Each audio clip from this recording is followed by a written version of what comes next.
Hello everyone. Back again with film recaps. In this video, I'm going to recap one of the horror thriller films from 2025, titled Weapons. Before we get to the storyline, I'd like to wish everyone a happy and great day. Without further ado, let's get straight to the storyline. The movie opens with a girl's voice, narrating an incident that shook her town 2 years ago. Many lives were lost in weird ways, but the authorities buried the truth, because they were embarrassed that they couldn't solve the case. The scene then cuts to an elementary school, on what seems like an ordinary morning. A recently appointed teacher, Justine, walks into her classroom, only to be confronted with a shocking sight. All of her students are absent, except for one boy, Alex. This is because the night before, at exactly 2:17 a.m., every other child had woken, ran out of their homes with arms stretched out, and vanished into the darkness.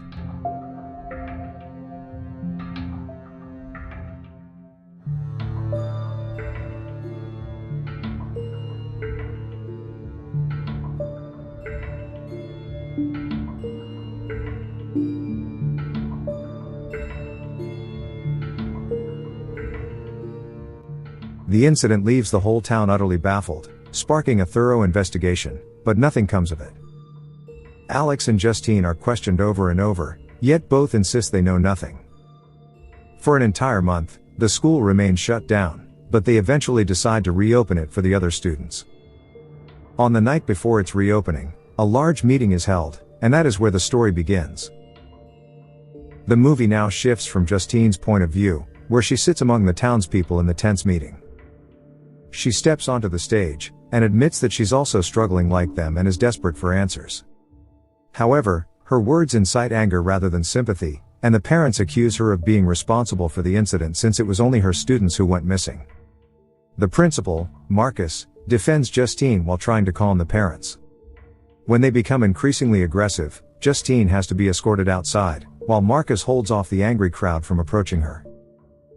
Even upon returning home, Justine cannot stay at peace as she's harassed by people who ring her bell, and pound on the door before disappearing.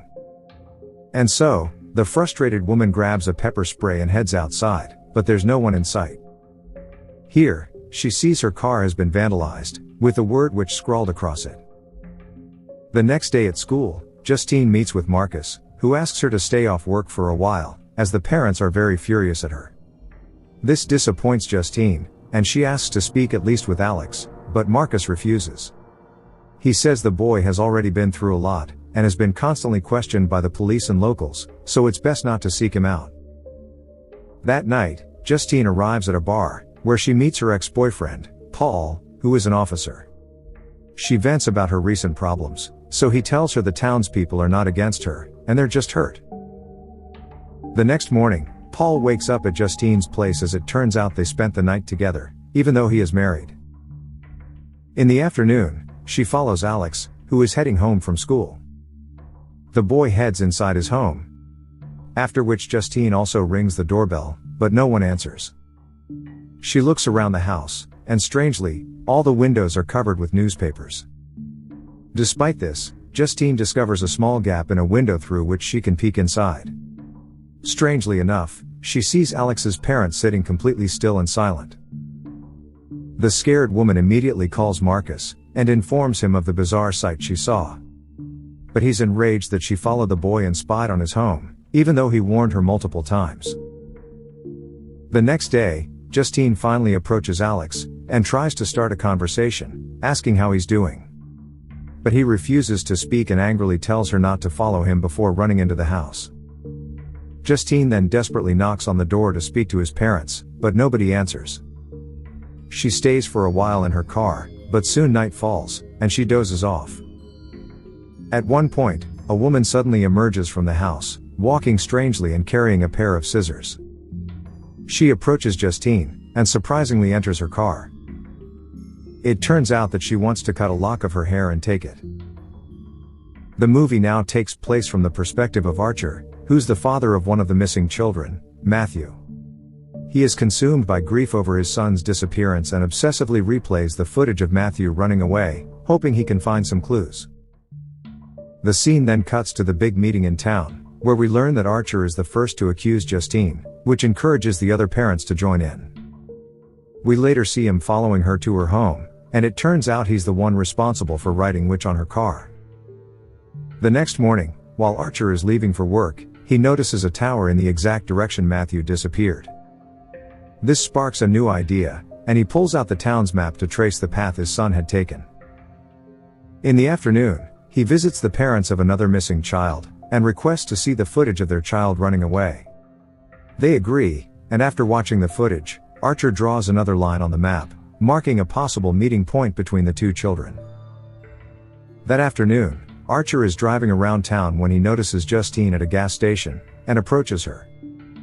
The two begin arguing, but Justine's eyes suddenly widen in horror when she sees a bloodied Marcus running straight toward her with his arms outstretched. And then this happens.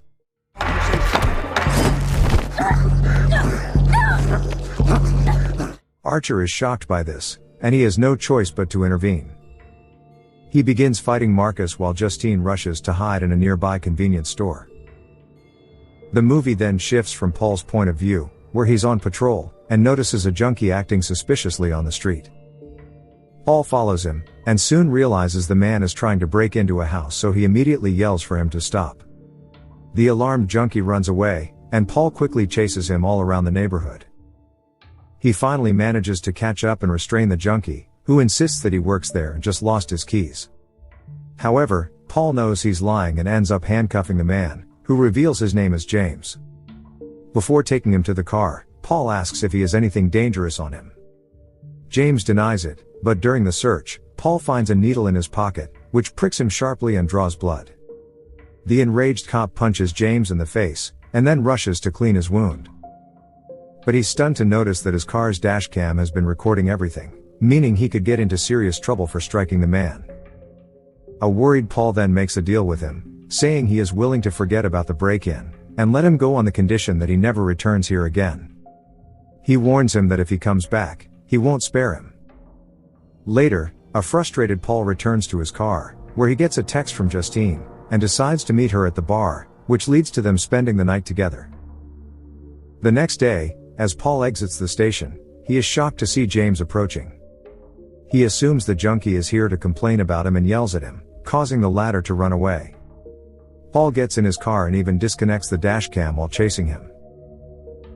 The movie now shifts to James' perspective, where he is frantic and agitated because he has run out of drugs.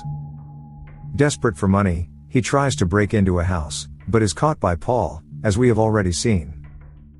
After the cop lets him go, he continues searching for another place to rob, and soon comes across Alex's house.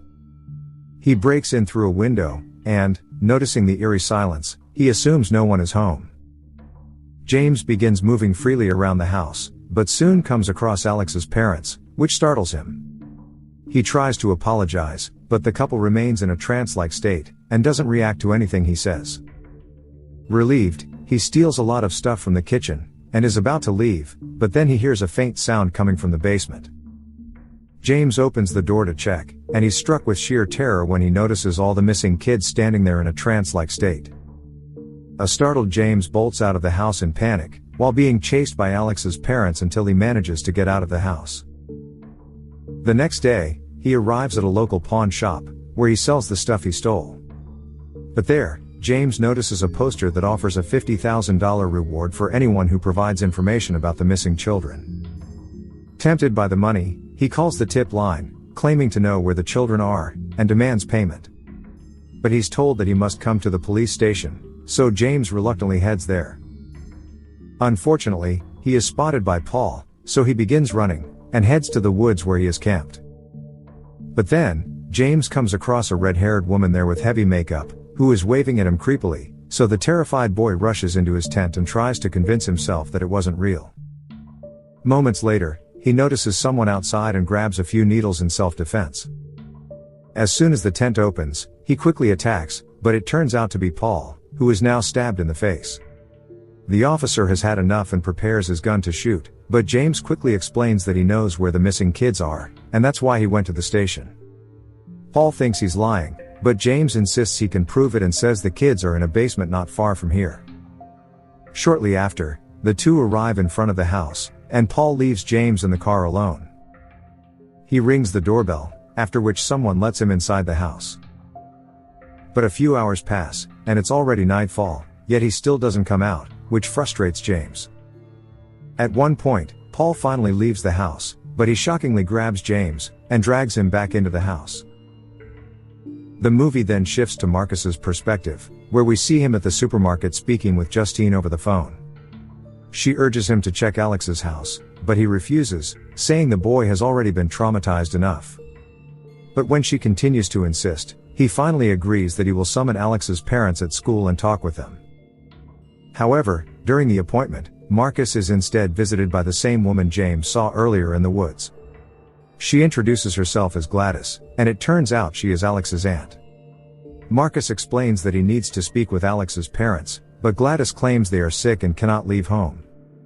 Marcus thus insists he will come by the house, or CPS will have to be involved, which clearly irritates Gladys. The next day, Marcus and his partner, Terry, are seen relaxing at home when they hear the doorbell ringing. Marcus opens the door, and it turns out to be a frantic Gladys, who asks for a glass of water. He tries to refuse, but Terry agrees to help and lets her in. Once inside, she asks for a bowl of water instead of a glass, claiming it's her peculiar habit. After making sure that Marcus hasn't called CPS, Gladys takes out a branch adorned with a ribbon she stole from the principal's office. She suddenly cuts her hand, and then approaches Terry to cut a lock of his hair. Marcus tries to call 911, but Gladys rings a bell, which suddenly causes him to enter a trance-like state. Gladys then wraps Terry's hair around the branch, and breaks it in two, which triggers something in Marcus. He attacks Terry and then vomits black liquid all over him. While he brutally headbutts Terry to death, Gladys wraps the lock of Justine's hair around another stick and breaks it, driving Marcus to turn his murderous rage toward her. Shortly after, Marcus runs through the neighborhood, before he finds and attacks Justine at a gas station, but Archer intervenes to protect her. Justine runs into the convenience store, and even though Archer tries to hold him off, Marcus breaks free and follows her.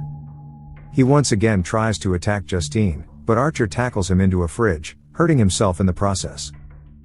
During this, Justine manages to escape, and tries to drive away, while the possessed Marcus continues following her. A worried Archer also follows them. But then this happens.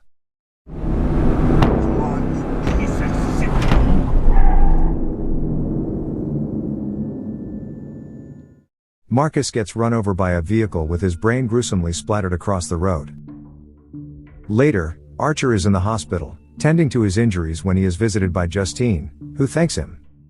The two then discuss the bizarre situation, and Archer reveals how his son, Matthew, also ran the same way with arms outstretched before he disappeared. He shows her the lines he drew on the map, where the kids' paths could have intersected, and Justine is stunned when she realizes that Alex's house is in the same area.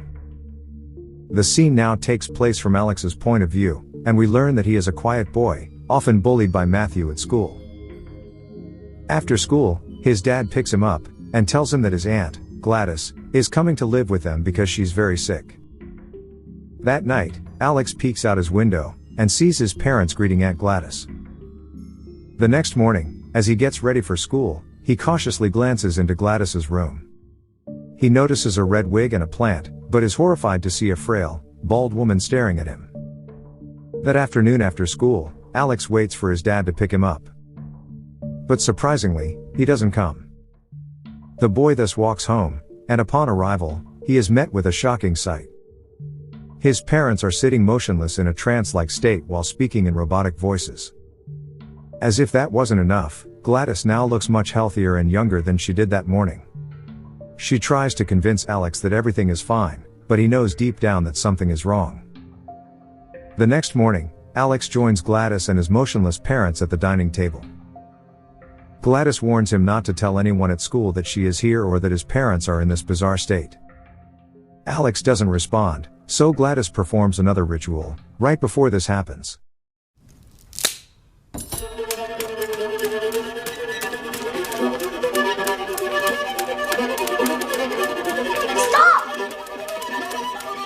The violence stops abruptly when she dips the branch in water, so a helpless Alex promises not to tell anyone. In the following days, Alex is stuck in the routine of going to school by bus, and taking care of his parents at home.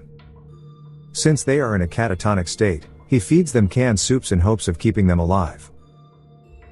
One evening, he finds Gladys very sick in her room, and she says she thought his parents would make her feel better, but it's not enough. Here, it becomes clear that the evil woman has been draining the life force from his parents, which is making her healthier. Alex offers to take her to the hospital, but she refuses, and instead asks him to collect a personal item from each of his classmates.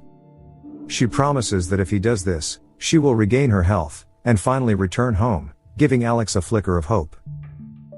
The next day, Alex stays behind during recess, and steals the name tags of each student from their cubbies, which he hands to his evil aunt. That night, around 2:15, Alex wakes up, and is shocked to see Gladys performing a ritual with the name tags he provided. At exactly 2:17 a.m., she rings a bell, after which all 17 kids begin running from their homes, and eventually arrive at Alex's place. From this day on, Gladys begins to drain the life force from these kids as well, while Alex is forced to take care of them and feed them. One day, when Alex returns from school, he's shocked to see Paul and James inside his house in a catatonic state. Gladys tells him to pack his things, saying they are leaving tomorrow. She has also positioned his parents behind a line of salt, and orders Alex not to step over it. At the same time, Justine and Archer are observing the house from outside, when Paul suddenly appears at the door, gesturing for them to come inside. They enter the house, and see both Paul and James in a trance-like state, surrounded by a salt line. And then, when Justine accidentally steps on the line, the possessed men suddenly attack them. Upstairs, Alex also crosses the salt line, which causes his parents to turn violent and come after him. Downstairs, Justine slashes Paul's face with a slicer, while Archer and James clash violently, and tumble into the basement.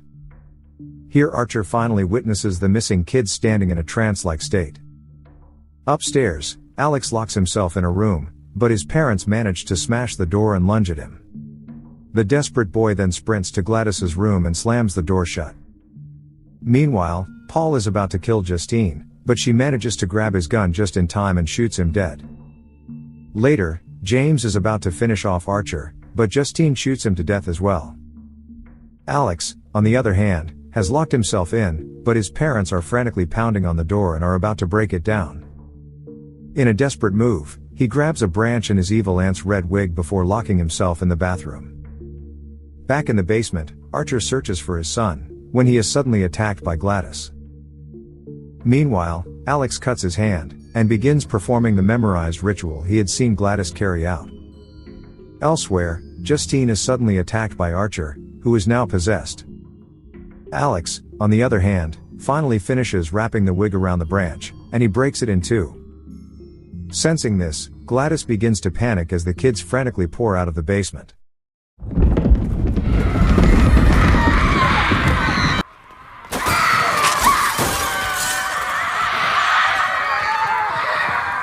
The evil witch now flees the house, crashing through neighbors' houses, while the possessed children also follow her, smashing through windows and fences. The neighbors are shocked by the sight, and the kids eventually manage to restrain Gladys after an intense chase. At home, Alex's parents are about to reach him, while Justine is being violently attacked by Archer. Meanwhile, the brutal kids descend on Gladys like savage beasts, and rip her body apart in a bloody frenzy. Finally, they end her pathetic life, after which Archer also snaps back to reality, and bolts out of the house to find his son. On the other hand, Justine rushes upstairs, and sees Alex clutching his parents, but they're still unresponsive. Moments later, Archer finally finds all the children, still catatonic and standing in a circle around the bloody mess. In the final scene, the unseen narrator reveals that Alex's parents are still being fed soup somewhere, but not by him. Alex has left town, and now lives with another aunt, who's actually a nice woman. All the children were reunited with their families, and though most remain catatonic, a few have even regained their voices this year. Okay guys, thanks for watching. See you again in the next video.